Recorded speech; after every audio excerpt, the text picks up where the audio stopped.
அவர் அம்மா பேசுகையில், அவன் குழந்தையில் நடக்கும்போது ஓடிப்போய் பிடித்தவள் நான் என்று ரவிமோகனின் அம்மாவும் எமோஷ்னல் ஆனார். அவன் குழந்தையில நடக்கும்போது கீழே விழுந்துடக்கூடாதுன்னு பின்னாடியே போய் பிடிச்சவன் நான். அவன் எல்லாமே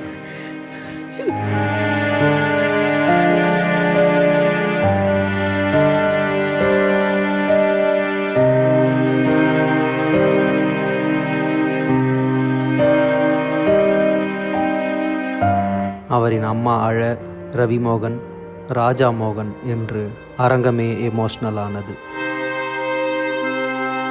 பிறகு அம்மாவின் மடியில் படுத்திருக்கும் படத்தை பரிசீலித்த ரவிமோகனின் பாசம் அது வேற லெவல் எமோஷ்னல்.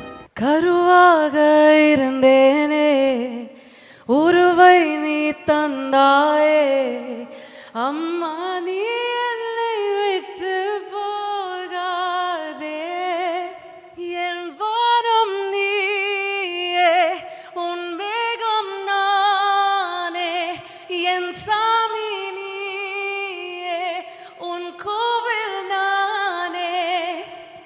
அம்மாவின் பெருமையை பற்றி கூற இதுவே மிகப்பெரிய உதாரணம்.